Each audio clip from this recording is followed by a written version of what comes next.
चलो देखो, तो पहला क्वेश्चन हमारे पास है, a ball is drop from a top of tower, ठीक है, what is the velocity when it was covered, when it has covered 20 metre.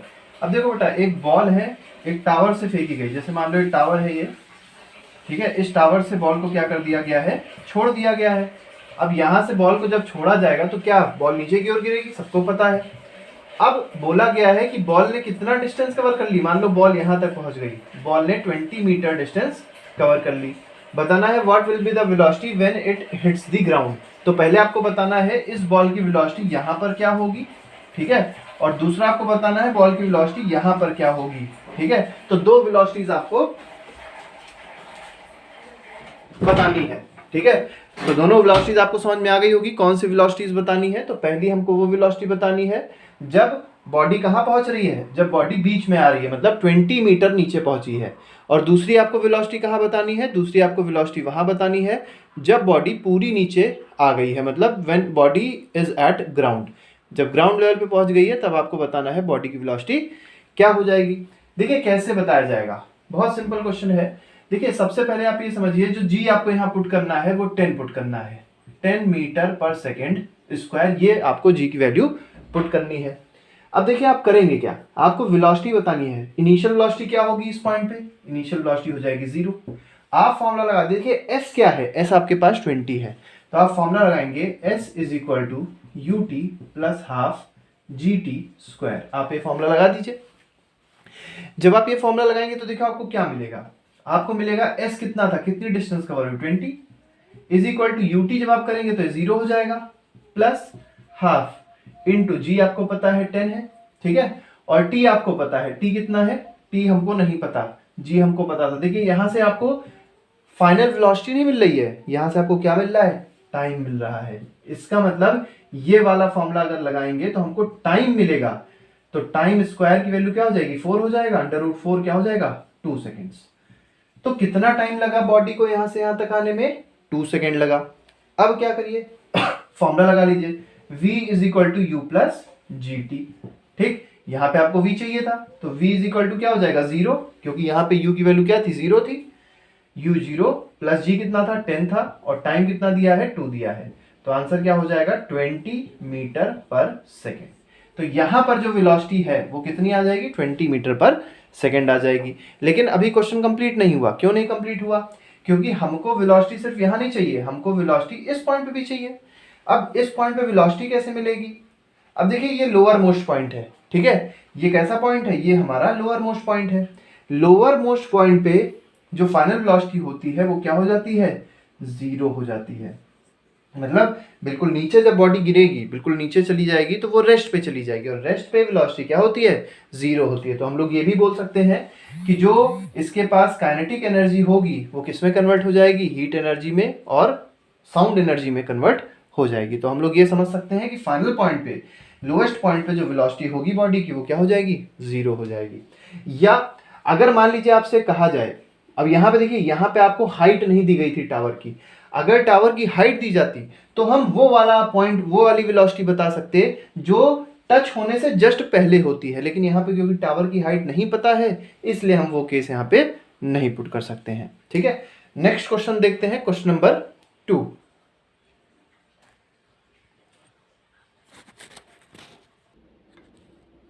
चलो समझो, तो अगले क्वेश्चन में हमको दिया गया है wait of person on moon. Moon पे वेट दिया गया है, और कितना वेट दिया गया है मून पे, 1/6 टाइम्स दैट ऑफ अर्थ। तो ये हमको पता भी है कि अगर किसी पर्सन का वेट अर्थ पे W है, ठीक है, अर्थ पे मान लीजिए किसी पर्सन का वेट W है, तो मून पे उसी पर्सन का वेट क्या हो जाता है, तो हमको पता है W/6, मतलब 1/6 हो जाता है। अब देखिए कहा गया है कोई पर्सन था जो 15 kg का वेट उठा पा रहा था, कहां पर, अर्थ पे। आपको बताना है कि वो कितना मास उठा पाएगा मून पे। अब देखिए पर्सन तो सेम है, पर्सन तो बदल नहीं जाएगा, और पर्सन क्या करेगा, फोर्स बराबर का लगाएगा किसी चीज को उठाने के लिए, और फोर्स का फॉर्मूला क्या होता है, mg होता है, ठीक। अब जैसे मान लो अर्थ पे था, तो अर्थ पे जो फोर्स लगेगा वो क्या हो जाएगा, mass that on earth, mass of body, ये मास ऑफ अर्थ नहीं है बेटा, ये mass of body on earth है, into acceleration due to gravity on earth, ये हमको पता है g होती है।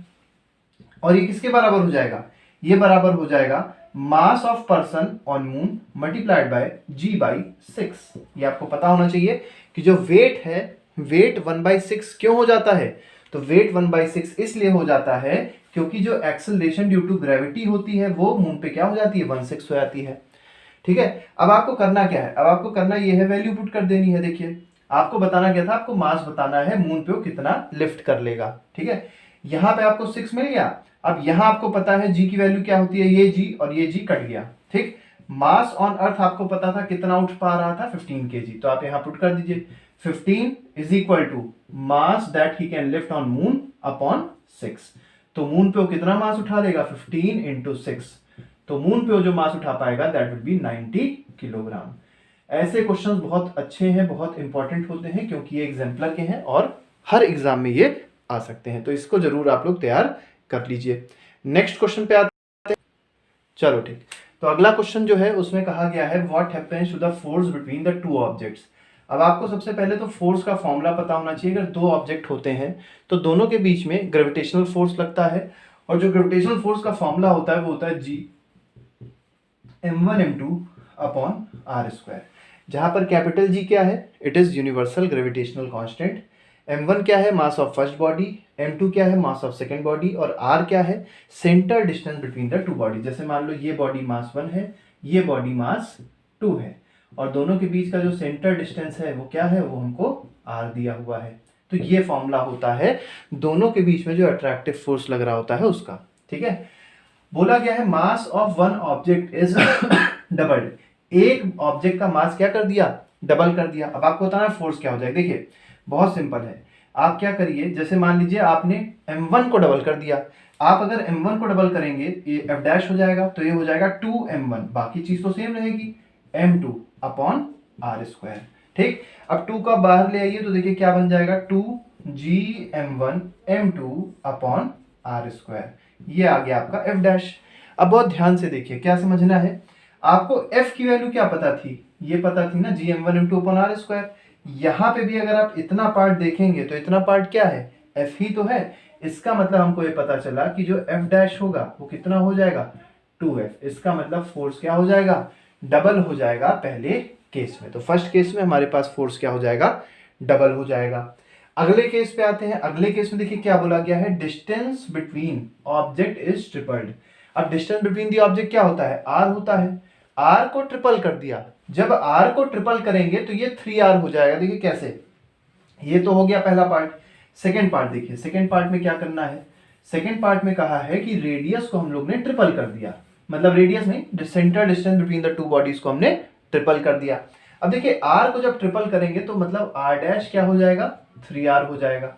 ठीक है ना, ये हमारे पास बनेगा। कैसे करेंगे समझिए, इसको करने का तरीका ये है, distance between object is tripled है ना, r को 3r कर दीजिए तो f डैश की जो वैल्यू आ जाएगी वो क्या आ जाएगी, f डैश की जो वैल्यू अब आ जाएगी that will be equal to g into m1 into m2 upon r की जगह आप क्या रख देंगे, 3r रख देंगे। तो ये हो जाएगा 3r का होल स्क्वायर। ठीक है, और 3r का होल स्क्वायर का मतलब क्या होता है, 9r स्क्वायर। तो देखिए आपका फॉर्मूला क्या बन गया, gm1 m2 upon 9r square.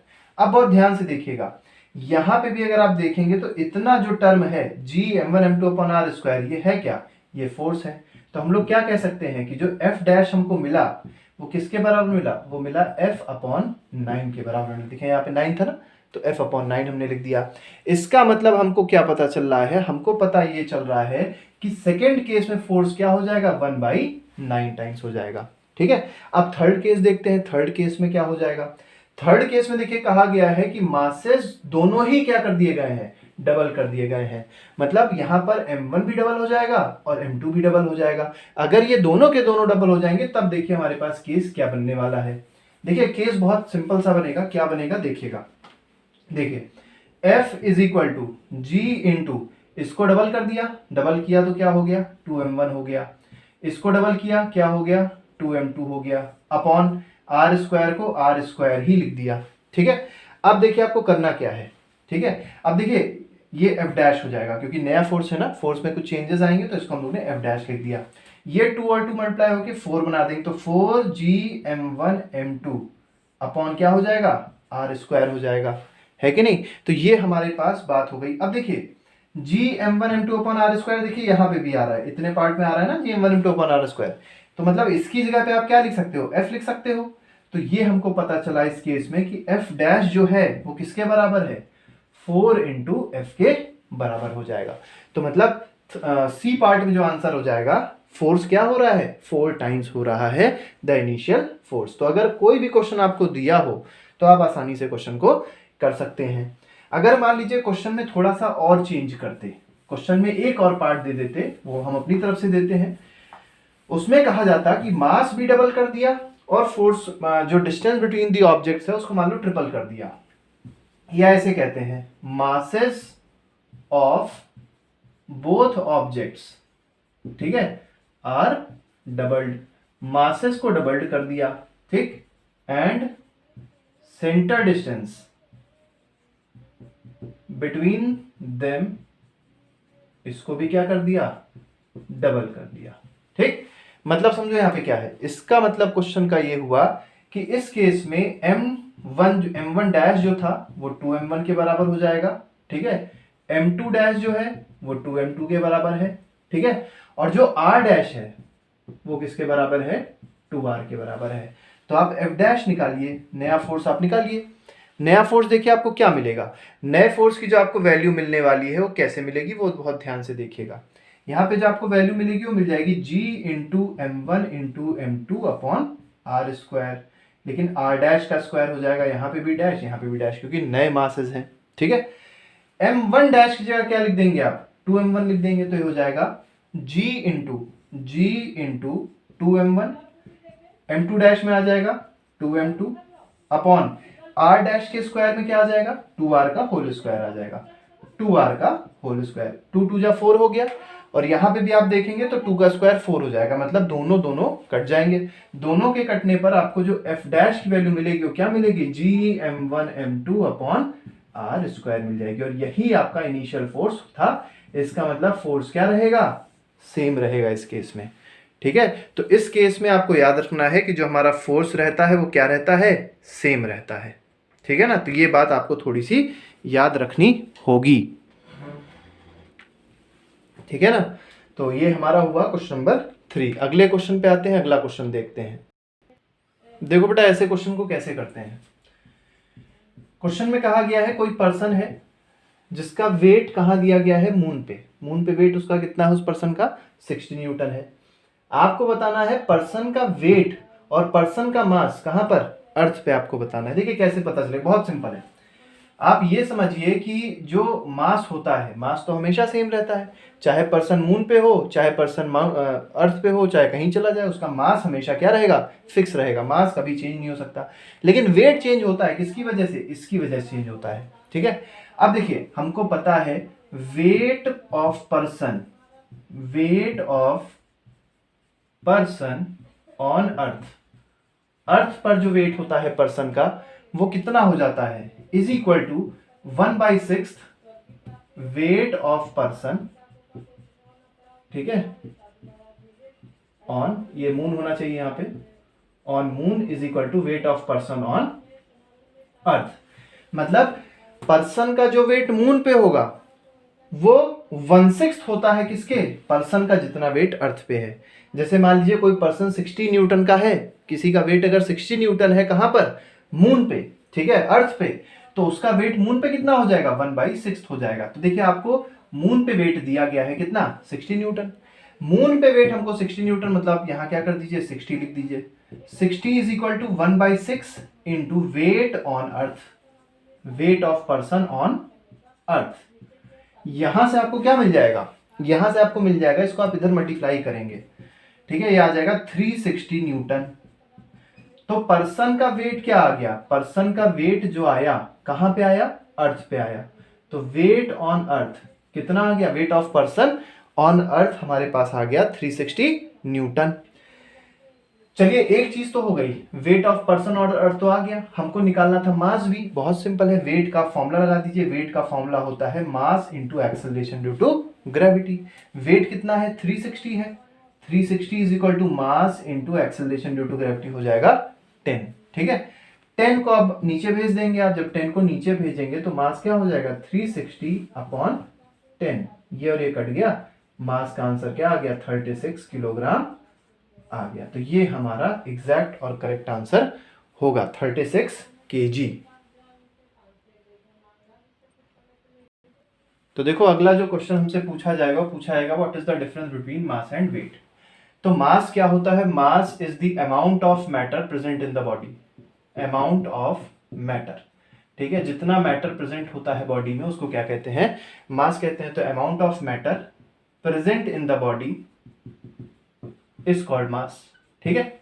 Wait अगर देखा जाएगा तो वेट क्या होता है, तो वेट एक फोर्स है, ठीक है, weight is a force with which या बाय विच, ठीक है, फोर्स बाय विच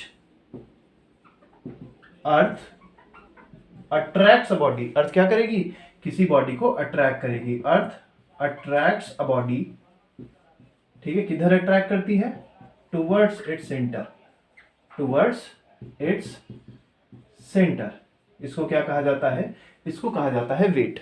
तो पहली चीज हमको पता चली कि मास की डेफिनेशन क्या होती है, वेट की डेफिनेशन क्या होती है। अब हम लोग दूसरा पॉइंट क्या देखेंगे, दूसरा पॉइंट आ जाएगा इसका एसआई यूनिट। तो मास की एसआई यूनिट याद रखिएगा, एसआई यूनिट होती है किलोग्राम, ठीक है, और वेट की एसआई यूनिट क्या होती है, न्यूटन होती है। क्यों न्यूटन है, क्योंकि वेट क्या है, एक तरीके का फोर्स है।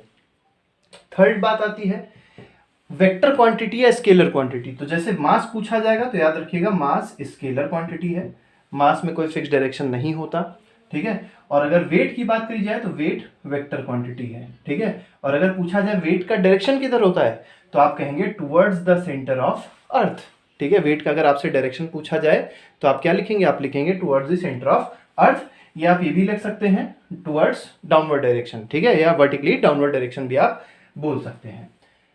नेक्स्ट डिफरेंस क्या आएगा कि मास एक ऐसी क्वांटिटी है जो हमेशा फिक्स रहती है, ठीक, तो मास रिमेन्स कांस्टेंट, मास कभी चेंज नहीं हो सकता है, mass is a physical quantity which always remains constant, ठीक। अगर वेट की बात करी जाए तो वेट ऐसी फिजिकल क्वांटिटी है जो वेरी करती है, ठीक है, जिसमें वेरिएशन पॉसिबल होता है।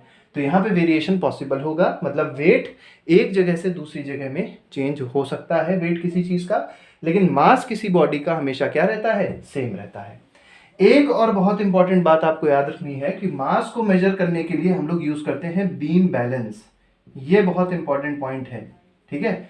To measure mass we use beam balance and to measure weight we use the spring balance. ये दोनों बातें आप लोग बहुत ध्यान से याद रखिएगा कि what is spring balance and what is beam balance. तो ये हमारे पास हो गया difference between mass and weight. अगला क्वेश्चन देखते हैं, अगला क्वेश्चन क्या है। तो आपसे क्वेश्चन अगला क्या पूछा जाएगा, आपसे कहा जाएगा what are the importance of universal law of gravitation, मतलब जो ग्रेविटेशनल फोर्स है उसकी इंपॉर्टेंस क्या क्या है। तो सबसे पहली इंपॉर्टेंस आपको बतानी है यूनिवर्सल लॉ ऑफ ग्रेविटेशन की, जो हमारे पास इंपॉर्टेंस है वो ये है, force that binds the earth, ठीक है। आपको पता है सन जो है, सन के अराउंड अर्थ क्या करता है, इलिप्टिकल ऑर्बिट में रिवॉल्यूशन करता है। तो रिवॉल्यूशन जो कर रहा है वो अपने पाथ से इधर उधर नहीं जा सकता। क्यों नहीं जा पा रहा है, क्योंकि एक ग्रेविटेशनल फोर्स है जो सन और अर्थ के बीच में है, जो अर्थ को उसकी जगह पर बांधे रखता है, मतलब इस ऑर्बिट में क्या करे रखता है, उसको रोके रखता है, मतलब वो ऐसे ही इसी ऑर्बिट में रह सकता है, ऑर्बिट को चेंज नहीं कर सकता। इसका मतलब उसने बाइंड किया, किसने बाइंड किया, ग्रेविटेशनल फोर्स ने बाइंड किया। किसको बाइंड किया, अर्थ को बाइंड किया, किसके साथ में, सन के साथ में। Next is motion of planet around the sun. अब जैसे अर्थ बाउंडेड था सन से, ठीक है, इसी तरीके से जो प्लैनेट्स होते हैं, जितने भी प्लैनेट्स होंगे वो आपको पता है इसी तरीके से इलिप्टिकल पाथ में मूव करते हैं, सन के अराउंड क्या करते हैं, इलिप्टिकल पाथ में मोशन करते हैं। तो ये मोशन भी किस वजह से हो रहा है, ड्यू टू ग्रेविटेशनल फोर्स की वजह से हो रहा है। फॉर्मेशन ऑफ टाइड्स, टाइड्स आपको पता है दो तरीके के होते हैं, हाई टाइड और लो टाइड। अगर पूछा जाए टाइड किससे आते हैं, किस फोर्स, कौन सा फोर्स रिस्पॉन्सिबल है टाइड्स के लिए, तो आप कहेंगे gravitational force is responsible for formation of tides. Next बोला गया है flow of water in reverse, ठीक है। तो वाटर जो फ्लो होता है, जैसे रिवर है, रिवर में आपको पता है पानी फ्लो होगा, तो पानी का फ्लो किधर से होता है, अपवर्ड से डाउनवर्ड की तरफ होता है, मतलब हायर एलिवेशन से लोअर एलिवेशन की तरफ होता है, ठीक। तो इसमें आप क्या कह सकते हैं, जो अगला एग्जांपल हो जाएगा वो हो जाएगा flow of water in reverse. तो ये कुछ अच्छे इंपॉर्टेंट क्वेश्चंस हैं जो आपसे पूछे जा सकते हैं एग्जाम्स में।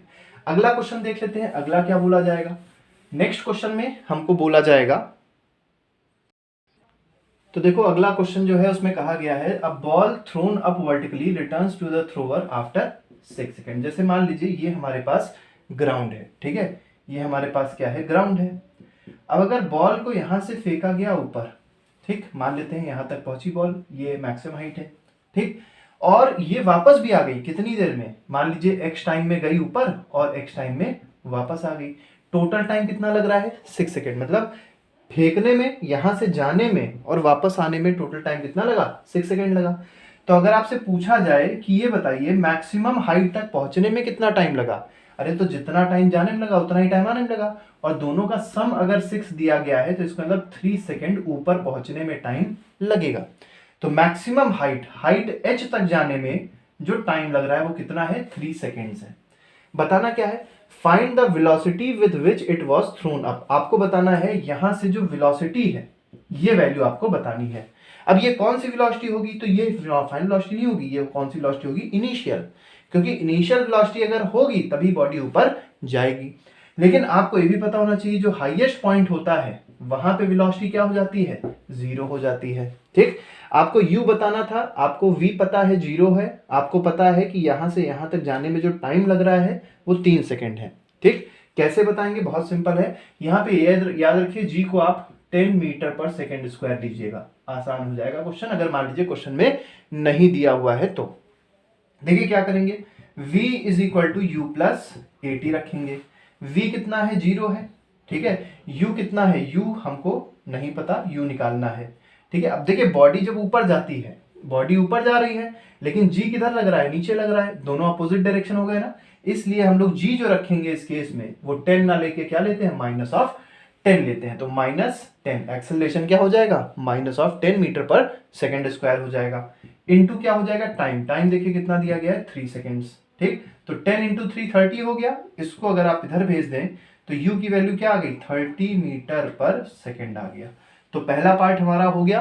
फर्स्ट पार्ट का जो हमारे पास आंसर आ रहा है वो क्या आ रहा है, वो आ रहा है 30 मीटर पर सेकेंड, ठीक। नेक्स्ट पार्ट देखते हैं, नेक्स्ट पार्ट में क्या कहा गया है। तो नेक्स्ट पार्ट जो है वो है मैक्सिमम हाइट इट रीचेस। मतलब अब आपको h की वैल्यू बतानी है। देखिए आपको क्या पता चल गया, आपको u पता है, आपको t पता है, ठीक है, आपको v पता है, आपको बताना क्या है, मैक्सिमम हाइट, मतलब आपको h बताना है। देखिए h कैसे बताया जाता है, h के लिए या तो आप सेकेंड इक्वेशन लगाइए या तो आप थर्ड इक्वेशन लगाइए। हम दोनों से h निकालेंगे और दोनों से दिखाएंगे कि वैल्यू सेम आती है, ठीक है। देखिए फॉर्मूला लगाइए, v square is equal to U square plus 2as। v कितना है, 0 है, ठीक है। u कितना है, हम लोग ने निकाल लिया 30 का स्क्वायर हो जाएगा 900 माइनस 2 इंटू 10 इंटू यहाँ पे s की जगह आ जाएगा h, ठीक। इसको मल्टीप्लाई करेंगे 20h हो जाएगा, ठीक है। 20h के बाद आप क्या करेंगे, 20h को LHS पे भेज देंगे तो यह आ जाएगा 20h will be equal to 900। तो h की वैल्यू क्या आ गई, 900 अपॉन 20, ये और ये कट गया, आंसर क्या आ गया, 45 मीटर आ गया। तो 45 metre is the correct answer of height. तो मैक्सिमम हाइट कितनी आ रही है, 45 मीटर आ रही है। लास्ट क्वेश्चन देख लेते हैं, पोजीशन आफ्टर 4 सेकेंड। अब आपको बताना है 4 सेकेंड बाद वो कहां पहुंचा होगा। तो बहुत ध्यान से इस चीज को समझिए, 3 सेकेंड ऊपर गया, फिर 1 सेकेंड वो नीचे आएगा, तभी तो 4 सेकेंड में आपको पता चलेगा, ठीक है। बहुत अच्छा क्वेश्चन है, ये पार्ट बहुत अच्छा है। देखिए इसमें क्या कहा गया है, इसमें कहा गया है पोजीशन आफ्टर 4 सेकेंड। 4 सेकेंड बाद पोजीशन क्या ऊपर होगी, नहीं, पोजीशन कहां होगी, यहां कहीं होगी, क्योंकि देखिए बॉडी कैसे जा रही है, बॉडी पहले 3 सेकेंड ऊपर गई, फिर 1 सेकेंड नीचे आई, तो ये कोई पोजीशन यहां पर जब बॉडी पहुंचेगी ये इसकी पोजीशन हो जाएगी। अब देखिए हमको सिर्फ ये जानना है कि इसने कितना हाइट कवर किया होगा 1 सेकेंड में, कितने सेकेंड में, 1 सेकेंड में। अगर आपको h की वैल्यू मिल गई, मतलब आपको ये पता चल गया कि इस वाली बॉडी ने कितना हाइट, वो कितनी डिस्टेंस नीचे आई 1 सेकेंड में, तो आप क्या करेंगे, टोटल में से ये वाली हाइट को सब्ट्रैक्ट कर देंगे, आपको पोजीशन मिल जाएगी विद रिस्पेक्ट टू ग्राउंड। देखिए कैसे किया जाएगा क्वेश्चन। तो देखिए सी पार्ट जो है वो कैसे किया जाएगा, इसको भी समझ लीजिए।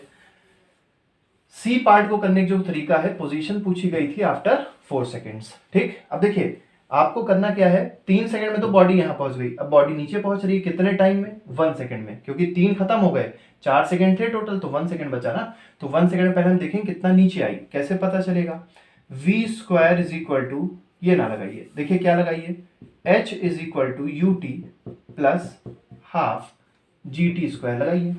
अब देखिए h क्या है, ये वाला h है, इसको हम स्मॉल h से लिख देते हैं, तो स्मॉल h की वैल्यू क्या हो जाएगी, u क्या है, u हमको नहीं पता, इस पॉइंट पे, अब देखिए बॉडी जब ऊपर से नीचे गिर रही है तो इसकी इनिशियल वेलोसिटी क्या थी, 0 थी, इसको मत देखिएगा, अब आप ये समझिए कि बॉडी यहां से चालू हुई और यहां तक पहुंची, तो इस पॉइंट पे वेलोसिटी क्या है, 0 है, तो 0 इंटू टू टी क्या हो जाएगा, 0 हो जाएगा, half into 10 into T square, time कितना दिया गया है, 1 दिया गया है, तो 1 का स्क्वायर क्या हो जाएगा, 1 हो जाएगा। हाइट कितनी थी, वही हमको जाननी थी, कितनी आ गई हाइट, 5 आ गई। क्या ये चीज पॉसिबल है, अब देखिए बिल्कुल पॉसिबल है, क्योंकि देखिए 45 मीटर टोटल हाइट है, टोटल हाइट कितनी दी गई हमको, 45 मीटर दी गई, और वो कितना नीचे आ गई, 5 मीटर वो बॉडी नीचे आ गई, मतलब बॉडी यहां तक आ चुकी है 5 मीटर। तो अगर आपसे पूछा जाए ग्राउंड से कितना ऊपर है ये, तो ग्राउंड से कितनी ऊपर हो जाएगी, अगर 45 टोटल है, ये वाली हाइट 5 मीटर है, तो ये हाइट जो है कितनी हो जाएगी, 40 मीटर हो जाएगी। तो आपका सी पार्ट का जो आंसर आ जाएगा that will be 40 metre from ground. तो ग्राउंड से कितनी हाइट पे है वो, 40 मीटर हाइट पर, यही इसकी क्या हो जाएगी, फाइनल पोजीशन हो जाएगी बॉडी की। नेक्स्ट क्वेश्चन देखते हैं, एक और क्वेश्चन, इतना ही अच्छा देखेंगे, इतना ही टफ देखेंगे। तो क्वेश्चन में कहा गया है a stone is released from a top of tower. अब जैसे मान लीजिए टावर है, ठीक, टावर है, कहाँ खड़ा होगा, ग्राउंड पे खड़ा होगा, ठीक है, ये टावर था, टावर की हाइट दी गई है 19.6 मीटर, मतलब जो टोटल हाइट दी गई है दिस इज 19.6 मीटर। यहां से एक बॉल रिलीज करी गई, बॉल छोड़ी गई, याद रखिए बॉल को फेंका नहीं गया है, बॉल को रिलीज किया गया। रिलीज का मतलब क्या होता है कि अगर आप इसकी इनिशियल वेलोसिटी देखेंगे तो ये क्या हो जाएगी, 0 हो जाएगी, ठीक है, रिलीज का मतलब यही होता है कि इसकी इनिशियल वेलोसिटी क्या हो गई, 0 हो गई। Find its velocity just before touching the ground, मतलब ग्राउंड को टच नहीं किया है, ग्राउंड को बस टच करने वाली है, ठीक है, मतलब बॉडी यहां पहुंची है इस पॉइंट पे, आपको बताना है इस पॉइंट पे बॉडी की वेलोसिटी क्या होगी। तो 0 नहीं होगी, बच्चे सोचते हैं इसकी वेलोसिटी 0 हो जाएगी, नहीं 0 नहीं होगी, 0 तब होती जब ये रेस्ट पे आ जाती, जब ये ग्राउंड पे बिल्कुल टच कर जाती, ठीक है, ग्राउंड टच करने वाली है, मतलब बिल्कुल ऐसा इंस्टेंट बताना है कि वो टच करने से कुछ क्षण पहले की बात करनी है, ठीक है।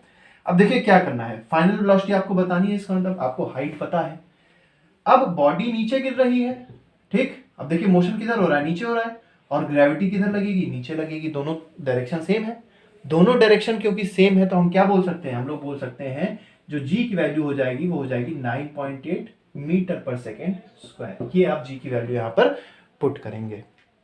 देखिए अगर क्वेश्चन में आपको जी की वैल्यू 10 दी रहे तो आप 10 पुट करिएगा, आपको अगर 9.8 दी रहे आप 9.8 पुट करिएगा, अगर दोनों ही नहीं दी हुई हैं तो आप कुछ भी रख सकते हैं, वो डिपेंड करता है क्वेश्चन में वैल्यूज क्या आसान करेगी, मतलब क्या अगर हम 9.8 रखेंगे तब वैल्यू आसान आएगी आंसर की, या अगर 10 रखेंगे तब इजीली आंसर हम कैलकुलेट कर सकते हैं, वो फिर आप पे डिपेंड करता है, या अगर नहीं दी है वैल्यू तो आप 9.8 मीटर पर सेकेंड स्क्वायर भी रख सकते हैं, ठीक है।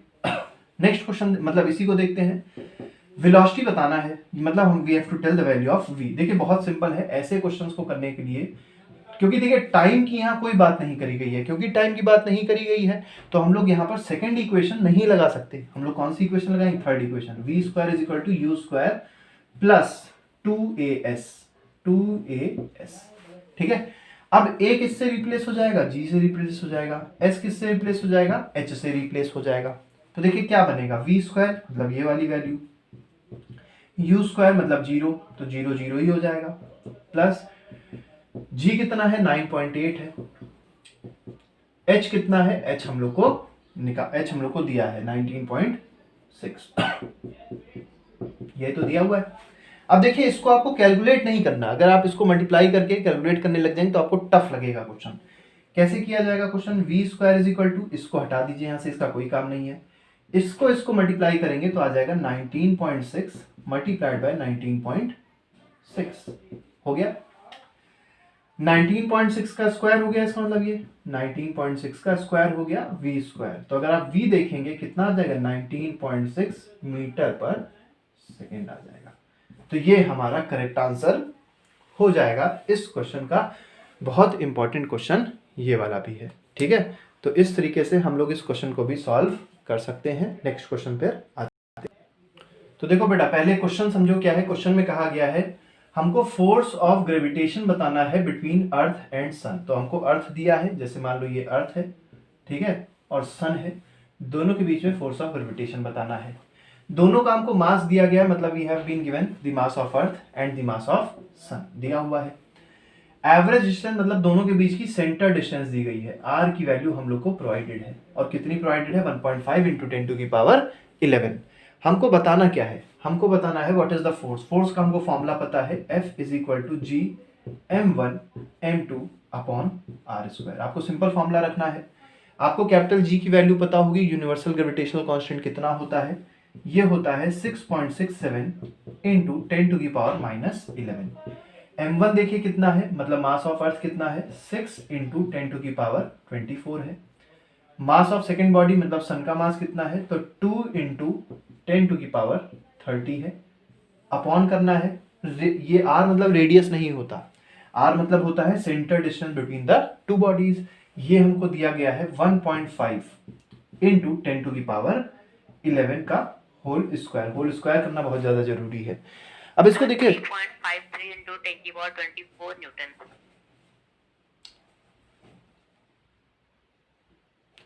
ठीक, हाँ बिल्कुल सही बताया इन्होंने, ठीक है। देखो बेटा, इसको सॉल्व कैसे करेंगे वो चीज समझना बहुत ज्यादा जरूरी है। देखो कैसे करेंगे इसको सॉल्व, ठीक है ना। अब सॉल्व बहुत इंपॉर्टेंट है बेटा, सॉल्यूशन ही इसका सबसे ज्यादा इंपॉर्टेंट होता है, इस बात को याद रखना। सॉल्यूशन सबसे ज्यादा इंपॉर्टेंट है इस क्वेश्चन का। देखो जितने टर्म्स 10 टू की पावर वाले हैं, ठीक है, 6.67 इंटू 10 टू पावर -11 है। यहाँ देखो, इसको जोड़ोगे और इसको सब्ट्रैक्ट करोगे, तो पहले इसको मल्टीप्लाई कर दो और क्या कर दो, जितने 10 टू की पावर वाले टर्म्स हैं तो इन दोनों को जोड़ोगे तो 54 आ जाएगा, माइनस क्या हो जाएगा, 11 हो जाएगा, अपॉन क्या आ जाएगा 2.25 इंटू ये 11 टू जा क्या हो जाएगा 22, तो 11 टू जा 22। ठीक, तो हमारे पास देखो क्या आया, हमारे पास वैल्यू आई 6.67 इंटू 6 अपॉन 2.25। ठीक है, 6.67 इंटू 6 अपॉन 2.25। ऊपर अगर आप देखेंगे तो इन दोनों को अगर आप कट करेंगे तो देखिए कितना हो जाएगा 43 हो जाएगा। इसको अगर आप सब्ट्रैक्ट करेंगे तो कितना हो जाएगा 43। अब इसको जब ऊपर भेजा जाता है तो ये सब्ट्रैक्ट होता है तो 21 आ जाएगा, है कि नहीं। ये कितना बन जाएगा 21 बन जाएगा। तो इनटू क्या हो जाएगा 10 टू की पावर 21 हो जाएगा। अब आप क्या करिएगा, इसको सॉल्व करिएगा। जब इसको आप सॉल्व करेंगे तो जो अप्रॉक्सीमेट वैल्यू आएगी वो आएगी 35.7 आएगा अप्रॉक्सीमेट, इनटू 10 टू की पावर 21। तो इसको अगर आप और ज़्यादा अच्छे से लिखना चाह रहे हैं, और ज़्यादा सिंपल फॉर्म में लिखना चाह रहे हैं तो क्या लिखेंगे, इसको लिखा जाएगा 3.57 इंटू 10 टू की पावर 22 क्या न्यूटन। ये हमारा फाइनल आंसर हो जाएगा। तो this will be our final answer. ठीक है, तो बेटा आज के लिए बस इतने ही क्वेश्चंस रखेंगे। इतने अगर आपको तैयार हो गए तो हम ये समझ के चलेंगे कि आपका ये वाला चैप्टर पूरा सही से क्लियर हो गया, सारे कॉन्सेप्ट्स आपको समझ में आ गए हैं। ठीक है।